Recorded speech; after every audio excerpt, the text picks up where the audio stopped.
네, 북한이 핵과 미사일 발사를 중단한 지 벌써 1년입니다. 도발이 멈추고 남북미 대화가 시작됐지만 비핵화 여정은 안팎의 거센 도전에 부딪히고 있습니다. 네, 김정은 위원장은 진정으로 핵을 포기할 수 있을까요? 비핵화 여정 1년, 그 성과와 과제를 좀 더 자세히 들여다보는 시간 마련했습니다. 김용현 동국대 북한학과 교수 나와 계십니다. 어서 오세요. 네, 안녕하십니까. 네, 제가 앞서 말씀드린 대로 오늘 이 시간 비핵화 과정에 대해서 먼저 좀 살펴보도록 하겠습니다. 네네. 북한이 지난 11월 29일에 화성 15형 발사를 하고 나서 네네. 이제 도발을 중단을 했는데 그렇습니다. 중단이 되고 많은 일들이 있었습니다. 교수께서는 현재까지의 상황을 좀 평가해 본다면 어떻게 하실 수 있을까요? 올해 상황과 작년 상황을 우리가 비교해서 봐야 되는데요. 네. 작년에 7, 8월 달에 한반도 전쟁 위기설이 있었고 그다음에 11월 말까지 북한의 계속적인 이른바 도발, ICBM급 미사일 발사나 핵실험이 이어졌었습니다. 그것과 비교해 보면 올해는 북한이 단 한 번도 핵실험을 하지 않았고 또 미사일 발사도 단거리, 중거리 미사일 발사까지도 하지 않았습니다. 네. 이른바 모라토리엄을 지금 실현시키고 있다, 실천하고 있다 예. 그렇게 봐야 되는데요. 그것은 엄청난 한반도 상황의 변화다라고 봐야 됩니다. 전쟁 위기에서 평화의 출발점을 만들어내는 올해였다. 또 그 과정에서 남북 정상회담이 3번에 걸쳐서 열렸고요. 예. 북미 정상회담이 6월 12일 날 싱가포르에서 개최가 됐습니다. 역사적인 순간이었고요. 미국의 국무장관인 폼페이오 장관이 평양을 4번 다녀왔습니다. 네. 미국의 국무장관이 특정 국가를 한 해에 4차례 방문하는 사례는 거의 없는 사례입니다. 매우 이례적이다라고 봐야 예. 되는데 결국 한반도 정세가 작년과 비교해 봤을 때 1년 전 북한의 화성 15형 발사에 견뎌봤을 때는 그야말로 우리가 상상할 수 없는 어마어마한 변화가 지금 이루어지고 있다. 또 그것이 한반도 비핵화 평화체제로 가는 큰 줄기를 마련하고 있다. 그런 점에서 매우 큰 의미 있는 올해라고 봐야 될 것 같습니다. 네. 돌이켜보면 이 대화가 가장 처음 시작됐던 게 네네. 지난 2월 평창올림픽이 아니었나라는 생각이 듭니다. 남북 간의 그렇습니다. 교류가 처음 시작된 그 매개가 됐던 것 같은데 네네. 근데 사실 이때 이후로 말씀하신 것처럼 3번의 남북 정상회담도 있었고 북미 네네. 정상회담도 있었습니다만 지금은 사실 좀 숨고르기라고 해야 될까요? 약간 좀 쉬어가는 시기라고 볼 수 있겠습니까? 좀 대화가 아직 이루어지지 않고 있는 것 같거든요. 아마 이제 물 위에서는 지금 말씀하신 것처럼 숨고르기 또는 삿바싸움 형태로 비춰집니다만 예. 물 아래에서는 수면 아래에서는 실무 접촉은 지속적으로 이루어지고 있다 이렇게 봐야 됩니다. 네. 뉴욕 채널도 여전히 작동하고 있다고 봐야 될 것 같고요. 또는 이제 제네바 채널도 작동하고 있다고 봐야 됩니다. 또 한미 간에도 지금 워킹 그룹이 작동하고 있듯이 예. 북미 간에도 실무 차원에서 많은 진전과 앞으로의 그 비핵화 평화체제 로드맵을 만들어내기 위한 여러 가지 작업들을 하고 있다 이렇게 봐야 되는데 다만 이제 지금 상황은 북미 간의 비핵화의 실질적인 어떤 진행 과정에서 좀 더 그 자신들이 유리한 방향으로 판을 끌고 가기 위해서 삿바싸움을 벌이고 있는 뭐 그런 모습이다라고 봐야 될 것 같습니다. 예. 그러니까 숲을 보면 지금 비핵화 평화체제로 가는 흐름은 명확하다고 봐야 되는데 네. 그 숲속에서 나무 하나하나를 보면은 그 과정에서는 북미가 지금 어떻게 보면 서로 힘겨루기를 하고 있는 그런 상황이다라고 봐야 될 것 같습니다. 그러나 북한에 대해서 미국이 지금 좀 더 전향적인 입장들을 좀 보이고 있는 부분들이 있습니다. 네. 예를 들면 지금 이제 매티스 국방장관 같은 경우도 내년도 3월달에 독수리 연습을 축소하겠다는 이야기도 했고, 네. 또 마이크 펜스 부통령도 북한에 대해서 그 핵 리스트 신고와 관련된 부분은 나중에 할 수 있다. 오히려 좀 더 북한이 삿발을 좀 더 잡는 데 있어서 미국이 좀 느슨하게 잡으면서 북한의 대화로에 나올 수 있게 하는 그런 흐름도 미국은 만들어내고 있다. 뭐 이런 점에서는 저는 이것이 지금 그렇게 어렵거나 또는 비관적인 상황은 아니라고 보고 좀 더 앞으로 진전을 위한 여러 숨고르기다 이렇게 봐야 될 것 같습니다. 네. 북미 간 삿바싸움을 하고 있지만 미국이 조금 느슨하게 풀어주는 것 같다고 말씀하셨는데 네네. 이와 관련해서 네네. 말씀하신 한미 독수리 훈련까지 축소를 했고 또 미국이 이번 주 중반에 북미 고위급 회담을 하자고 제안을 했는데 네네. 북한은 아직도 답이 없는 건가요? 어떻습니까? 아마 이것은 북미 간의 물밑에서 많은 부분 대화가 있을 거라고 봅니다. 지금 이제 그 독수리 연습도 축소하겠다는 이야기는 결국 그 북한과 미국의 비핵화 평화체제 논의가 속도를 내게 되면 그 독수리 연습을 취소할 수도 있다는 그런 것까지도 우리가 예상해 볼 수 있거든요.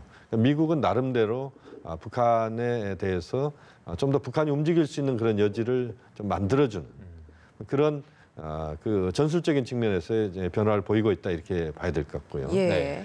북한도 아마 저는 곧 호응이 있을 거라고 봅니다. 왜냐하면 김정은 위원장도 지금 상황에서 마냥 삿바 싸움을 할 수는 없는 것이고 네. 트럼프 대통령 입장에서도 미국과 북한이 계속 삿바 싸움을 벌일 경우에 또 그렇다 보면 이제 앞으로의 북미 관계 동력이 약화되거나 네. 최악의 경우에 상실될 수도 있다. 이미 이제 중간 선거는 끝냈기 때문에 트럼프 대통령 입장에서는 예상했던 결과를 만들어냈습니다. 네. 하원은 졌지만 상원은 이겼고 하원에서도 아주 큰 차이가 벌어지진 않았고요. 이 정도는 예상을 했기 때문에 이제는 좀 더 적극적으로 비핵화 평화체제의 논의를 북미 간에 펼치고 또 그 과정에서 트럼프 대통령은 이제 2020년 재선을 준비하는 그런 준비를 하는 시작을 이제 해야 된다. 이런 점에서 북미가 좀 더 속도감 있게 나갈 수 있는 그런 상황이 지금 전개되고 있다고 볼 수 있습니다. 그럼 네. 북한이 이번 주에 고위급 회담을 하자고 호응을 해올까요? 아마 이번 주면 지금 이제 당장 11월 말이다 이렇게 봐야 되는데요. 예. 물론 과거의 전례를 보면 한 일주일, 2주일 전에 예열 기간들이 있었습니다. 그래서 사전에 그 고위급 회담을 위한 정지 작업들이 있었다고 봐야 되는데 네. 이번 고위급 회담은 그 지난 11월 8일 날 하자고 했던 것을 연기한 겁니다. 네. 그러니까 고위급 회담을 새롭게 뭔가 시작하자는 게 아니고 준비해왔던 것을 그 타이밍을 좀 보자라고 하는 측면에서 늦춰졌기 때문에 네. 네. 11월 하순 그러니까 이번 주 고위급 회담도 저는 가능성이 있다고 봅니다. 그것이 좀 더 시간이 걸린다면 12월 초, 12월 10일 이내에 고위급 회담이 개최될 가능성이 높다. 미국의 외교 일정을 보면 대체로 크리스마스 휴가 기간에는 외교가 거의 중단이 됩니다. 예. 그렇게 보면 이번 주 또는 다음 주 정도에 개최가 돼서 그것이 이제 제2차 북미 정상회담을 빨리 개최하는데 긍정적으로 이번 고위급 회담이 역할을 하고 또 그렇게 된다면 김정은 위원장의 서울 답방도 우리가 가시권 안에 놓고 상황들을 관리할 수 있다. 뭐 그런 점에서 어쨌든 고위급 회담이 늦어도 북미 간에 12월, 예. 성과를 좀 거둘 수 있도록 고위급 회담이 조기에 개최되는 게 중요하고 또 그렇게 하기 위해서 북미가 반발짝씩 좀 양보를 하면서 지금의 어떤 비핵화 논의 그다음에 북한이 미국이 요구하고 있는 제재 완화 문제랄지 이런 부분들도 조금씩 양보하면 저는 뭐 이제는 좀 더 농이 익었다고 봅니다. 물이 네. 익었다고 보고 지금 상황에서는 이제는 북미 고위급 회담을 통해서 큰 틀에서 결정을 하고 제2차 정상회담의 의제도 좀 정리를 하고 뭐 그런 준비가 지금 당장 필요하다고 봅니다. 네. 양보가 필요하다라고 이야기를 해주셨는데 네네. 사실 북한 입장에서도 어떤 네네. 것이 뭐 이렇게 내가 비핵화를 하기 위한 어떤 명분이 필요할 것 같다라는 생각도 든단 말이죠. 여기에서 이제 이 명분이라는 것이 어찌 보면 일종의 대북 제재 완화 부분일 그렇습니다. 것 같은데 네네. 이런 부분을 사실 지금 이 물밑에서 많이 조율을 하고 있다라고 저희가 봐야 되는 겁니까? 물론 그렇습니다. 지금 북한이 요구하고 있는 건 크게 보면 두 가지입니다. 하나는 제재 완화고 또 하나는 이제 종전선언과 관련된 부분인데 종전선언은 지금 주요 이슈에서 조금 그 이슈가 좀 범위 자체가 좀 축소된 것 같고요. 북한이 요구하고 있는 건 이제 제재 완화인데 이번에 보면은 뭐 그 아까도 이야기가 나왔습니다만 예. 지금 이제 우리 철도 도로 연결과 관련돼서 특히 철도 연결과 관련돼서 연구 조사 사업에 대해서 유엔이 지금 이제 어쨌든 그 제재 예외의 조치를 취해줬지 않습니까? 이런 것도 사실은 한반도 비핵화 평화체제 논의를 하는 데 있어서 좀 더 부드러운 분위기를 만들기 위한 네. 그런 작업이다 이렇게 봐야 됩니다. 그러니까 북한에게 뭐 지금 당장 선물 보따리를 다 풀어 줄 수는 없지만 부분적으로 미국도 북한과의 협상을 위해서 회담을 위해서 화답하고 있는 측면이 있다. 물론 이게 유엔에서의 대응이었지만 예. 미국의 의지가 강하게 전달된 것이라고 봐야 되고 예. 또 지금 이제 그 독수 연습의 축소 이 부분도 역시 북한이 대화로 나올 수 있게 하는 부분이 있고 뭐 그런 네. 점에서 보면 저는 북한도 역시 지금 이제 제재 완화와 관련된 부분에서 지금 당장 모든 것들을 제재 조치를 풀 수는 없습니다. 예. 그것은 이제 북한의 행동과 미국의 제재 완화가 함께 가는 것이죠. 그러니까 북한이 비핵화의 진전을 이루어낼 수 있는 실천들을 하나하나 해간다면 거기에 맞춰서 제재 완화도 단계적으로 맞춰서 가는 네. 그런 동시 행동의 원칙에 따라서 가는 거거든요. 저는 그게 현실적으로 그렇게 갈 수밖에 없다고 보고 또 그렇게 하기 위해서 북미가 실무적인 차원에서 많은 대화를 지속적으로 하는 그런 구조를 만들어야 된다. 지금 한미 간에 워킹 그룹이 있듯이 저는 북미 간에도 공식적인 워킹 그룹이 만들어질 필요가 있다고 봅니다. 네. 그래서 지금까지 이제 비공식적인 그런 워킹 그룹에 준하는 실무 회담을 접촉을 해왔지만 보다 이제 공개적으로 구체적으로 비핵화 평화 체제를 전개시키기 위한 여러 단위에서의 회담이 필요하다. 워킹 그룹 단위 또는 그보다 더 높은 실무 그룹 단위 또 고위급 단위 그다음에 최고에서는 북미 정상회담이라고 하는 그 단위까지 다양한 차원에서의 단위에서 북미 간의 회담과 접촉이 이루어지면서 문제를 풀고 가는 뭐 그런 쪽의 그 방식을 이제는 만들어내야 된다고 봅니다. 네. 북한 상황과 관련해서 질문을 하나 더 드리자면 네. 듣기로는 이제 김정은 국무위원장이 북미 간 정체 국면이 계속되니까 경제 간부를 좀 질책했다 네. 이런 얘기도 있어서 네. 지금 현재 뭐 북한 내부 상황을 자세히 알 수는 없겠지만 북한 내부 분위기는 좀 어떤 편인가요? 역시 이제 북한 내부에서는 말씀하신 것처럼 이제 경제와 관련돼서 내부의 경제적인 어떤 그 성장을 위한 여러 가지 결속 또는 절약 또 여러 가지 이제 내부의 경제 성장을 위한 다양한 차원에서의 김정은 위원장의 발언이 나오고 있다 이렇게 예. 봐야 될 것 같은데 네. 그것은 이제 아마 비핵화 평화체제 프로세스가 한편으로 가고 그 과정에서 내부에서의 어떤 여러 가지 김정은 체제를 다지는 그런 작업을 동시에 병행하고 있다 이렇게 봐야 됩니다. 예.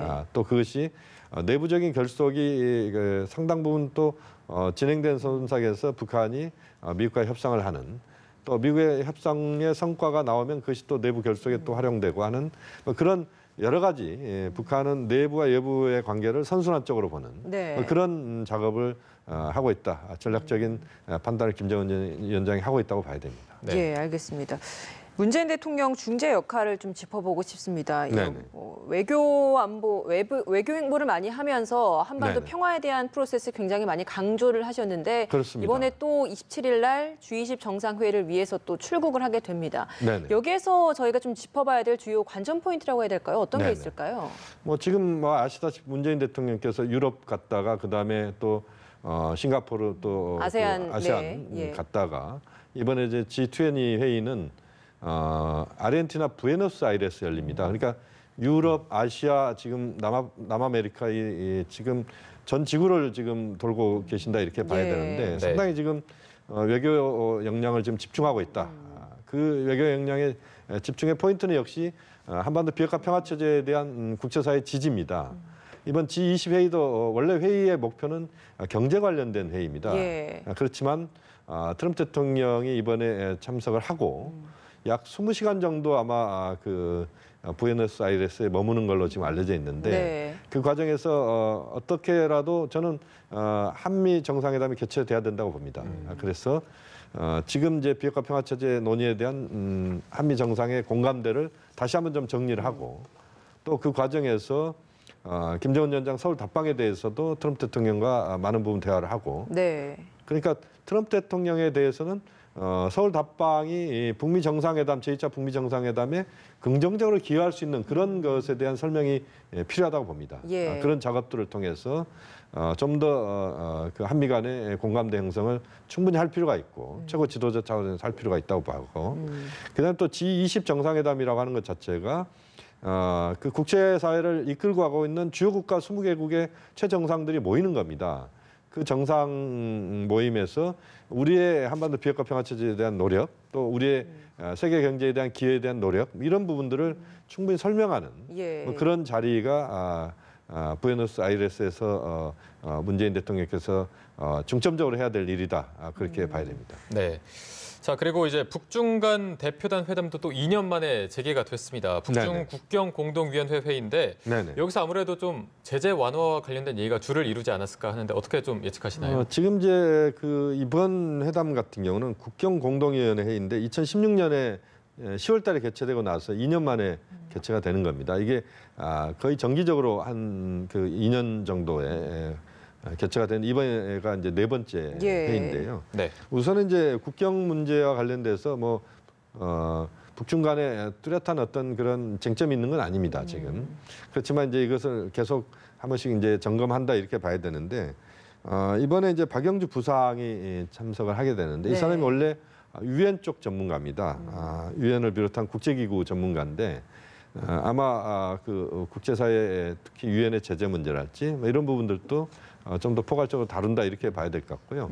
또 하나 주목해야 될 것은 이제 시진핑 주석이 내년 초에 평양을 방문할 가능성이 매우 높습니다. 아마 네. 거의 확정적이라고 보는데 평양 방문을 앞두고 북중 간의 그 여러 가지 외교 현안, 특히 비핵화 평화체제 프로세스에 대한 그 공감대 또는 시진핑 주석의 방북을 앞둔 상호 협력 또 사전 준비 뭐 그런 차원에서도 이번 대표단의 방중은 의미가 있다고 봐야 됩니다. 예, 이렇게 뭐 국제사회 간의 교류가 굉장히 활발해지고 있고 네. 남북미 간에도 대화가 진전이 좀 되고 있는 지금 이 상황에서 좀 의미 있는 이야기가 하나 나온 것이 네네. 40년여 전에 1979년에 남북미 3자 회담이 극비리에 추진됐다는 사실이 좀 네네. 밝혀졌습니다. 이 내용 보시고 좀 어떤 생각이 드셨나요?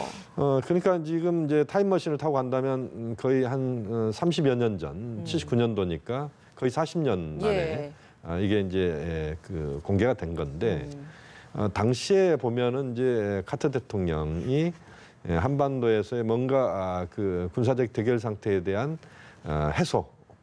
카터 대통령이 원래 인권 대통령이고 네. 평화를 부각시킨 대통령이었고 주한미군 철수까지도 적극적으로 추진했던 대통령입니다. 네. 그래서 뭔가 자신이 남북미를 하나 최고 지도자들 간의 회담을 통해서 군사 긴장 해소에 좀 더 적극적인 노력을 하고 성과를 거두겠다 이런 의지를 가졌던 것 같고 예. 그것이 지금 우리가 지금 상황에서 보면 지금의 한반도 문제와 거의 유사한 물론 이제 비핵화 문제가 거기서 빠져 있습니다만 나머지 부분에서는 거의 똑같은 회담이 40년 전에도 개최될 뻔했다. 예.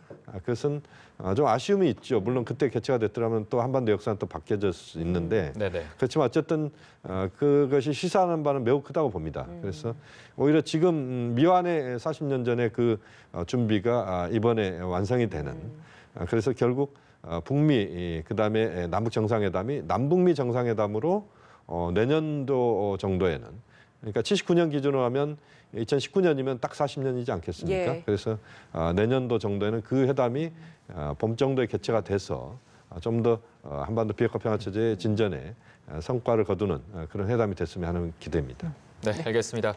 자, 오늘 비핵화 여정의 1년을 되돌아보고 또 앞으로의 과제에 대해서 한번 살펴봤습니다. 김용현 동국대 북한학과 교수와 함께했습니다. 오늘 고맙습니다.